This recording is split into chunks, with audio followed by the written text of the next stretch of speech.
আসসালামু আলাইকুম আপু। ওয়ালাইকুম সালাম ভাই, আসসালামু আলাইকুম। ওয়ালাইকুম আসসালাম। আপু কি নাম আপনার? ভাই আমার নামটা হইল নূপুর। নূপুর, বয়স কত? ভাই আমার বয়স হইল 18। বিয়ে হইছে? না ভাইয়া, বিয়ে হইলে কি আর প্রতিবেদন করতাম, বিয়ে হয়নি। দেশের বাড়ি কোথায় আপনার?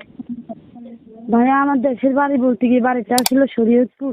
এখন নাই, অনেক আগে নদীতে ভেঙে গেছে। এখন আমি লক্ষ্মীপুর বাসা ভাড়া থাকি। লক্ষ্মীপুর বাসা ভাড়া থাকেন? হুম হুম। আচ্ছা আচ্ছা, কি করেন আপনি? ভাইয়া আমি আগে সেলাই মেশিনের কাজ করতাম, মেশিনটা নষ্ট হয়ে গেছে, এই জন্য এখন বাসা বাড়ি কাজ করি। মানে আগে সেলাই মেশিনে কাজ করতেন তো এখন পারেন না, তাই তো?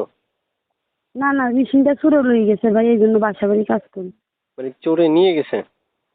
হুম হুম। আচ্ছা, প্রিয় দর্শক শুনতে পাচ্ছেন আমি যার সাথে কথা বলছি, চাইলে আপনারাও তার সাথে কথা বলতে পারবেন। স্ক্রিনে আমি একটা নাম্বার দিয়ে রাখবো, এই নাম্বারটা হচ্ছে তার, সরাসরি তার নাম্বারে যোগাযোগ করার জন্য আমি স্ক্রিনে যে নাম্বারটা দিয়ে রাখছি ওই নাম্বারে যোগাযোগ করবেন, কল করে ওনার সাথে কথা বলতে পারবেন। তো আপু শুনতে চাই, কোথায় থাকেন বলছিলেন? ভাইয়া আমি লক্ষ্মীপুর থাকি। লক্ষ্মীপুরে থাকেন? হ্যাঁ ভাইয়া। আচ্ছা, প্রিয় দর্শক শুনতে পাচ্ছেন আমি যার সাথে কথা বলছি, এক এক করে অনেকগুলো তথ্য দিলাম।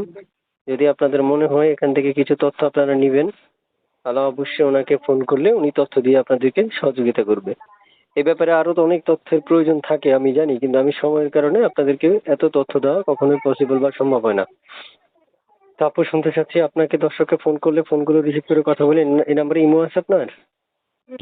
না না ভাইয়া, এইটাই মনে হয়, এটা বাটাম সেট। এটা বাটাম ফোন? হ্যাঁ হ্যাঁ। আচ্ছা ঠিক আছে।